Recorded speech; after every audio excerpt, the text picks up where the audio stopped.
പ്രതിപക്ഷത്തിനെതിരെ വീണ്ടും ആഞ്ഞടിച്ച് പ്രധാനമന്ത്രി നരേന്ദ്രമോദി. രാജ്യത്തിന്റെ ശത്രുക്കളെ ഇല്ലാതാക്കുമ്പോൾ രാജ്യത്തെ ചിലർക്ക് ഉറക്കം നഷ്ടപ്പെടുന്നുവെന്നാണ് പ്രധാനമന്ത്രി നരേന്ദ്രമോദി പറയുന്നത്. വോട്ട് ബാങ്കിൽ മാത്രമാണ് പ്രതിപക്ഷത്തിന്റെ കണ്ണ്. UAE നൽകിയ അംഗീകാരം ജനങ്ങൾക്ക് അവകാശപ്പെട്ടതാണെന്നും ഉത്തർപ്രദേശിലെ തിരഞ്ഞെടുപ്പ് റാലിയെ അഭിസംബോധന ചെയ്യവേ പ്രധാനമന്ത്രി പറഞ്ഞു. ഭാരതത്തിന്റെ അഭിമാനം വാനോളം ഉയർത്താൻ സാധിച്ചെന്നും ജനങ്ങളുടെ പിന്തുണയാണ് അതിന് കാരണമെന്നും പറഞ്ഞുകൊണ്ടാണ് തിരഞ്ഞെടുപ്പ് റാലിയിൽ പ്രധാനമന്ത്രി നരേന്ദ്രമോദി പ്രസംഗം ആരംഭിച്ചത്.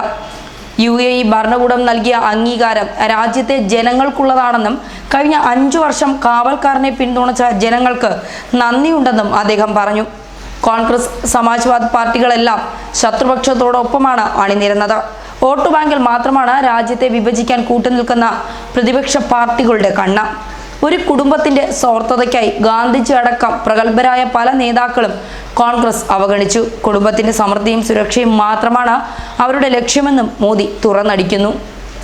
രാജ്യത്തിന്റെ ശത്രുക്കളെ ഇല്ലാതാക്കുമ്പോൾ രാജ്യത്തെ ചിലർക്ക് ഉറക്കം നഷ്ടപ്പെടുന്നുവെന്ന് പ്രധാനമന്ത്രി നരേന്ദ്രമോദി പറയുന്നു.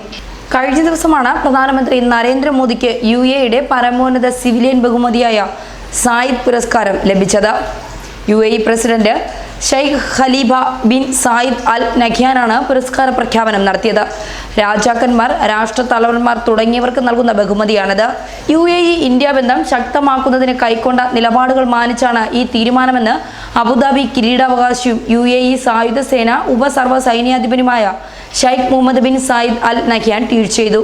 മോദി തന്റെ ഉറ്റ സുഹൃത്ത് എന്നാണ് ഷെയ്ഖ് മുഹമ്മദ് ട്വീറ്റ് ചെയ്തത്. 2015 പ്രധാനമന്ത്രിയുടെ UAE സന്ദർശന ശേഷം ഇന്ത്യയും UAEയും തമ്മിലുള്ള ബന്ധം ശക്തമായിരുന്നു. 2017 റിപ്പബ്ലിക് ദിനത്തിൽ ഷെയ്ഖ് മുഹമ്മദ് ബിൻ ഇന്ത്യയുടെ വിശിഷ്ടാതിഥിയായിരുന്നു. ബഹുമതി ലഭിച്ചതിൽ രാജ്യത്തിന്റെ വിവിധ മേഖലകളിൽ നിന്നുള്ളവർ പ്രധാനമന്ത്രിക്ക് അഭിനന്ദനം അറിയിച്ചു. കേന്ദ്രമന്ത്രിമാരായ രവിശങ്കർ പ്രസാദ്, വിദേശകാര്യമന്ത്രി സുഷമ സ്വരാജ്, മധ്യപ്രദേശ് മുഖ്യമന്ത്രി ശിവരാജ് സിംഗ് ചൗഹാൻ എന്നിവർ പ്രധാനമന്ത്രിയുടെ നേട്ടത്തെ പ്രകീർത്തിച്ച് ട്വീറ്റ് ചെയ്തിരുന്നു. എന്തായാലും ബലാക്കോട്ട് വ്യോമാക്രമണത്തിന് ശേഷം ലോകം മുഴുവൻ കണ്ടതാണ് ഇസ്ലാമിക് രാജ്യം ഉൾപ്പെടെ പാകിസ്ഥാനെതിരെ തിരിഞ്ഞ് ഇന്ത്യയോടൊപ്പം നിന്നത്. ഭീകരപ്രവർത്തനത്തെ പ്രോത്സാഹിപ്പിക്കുന്ന പാകിസ്ഥാനെ കടിഞ്ഞാണിടണമെന്ന് UAE ഉൾപ്പെടെയുള്ള രാജ്യങ്ങൾ, സൗദി ഉൾപ്പെടെയുള്ള രാജ്യങ്ങൾ ഇന്ത്യയോടൊപ്പം നിന്ന് പാകിസ്ഥാനെതിരെ പറഞ്ഞിരുന്നു.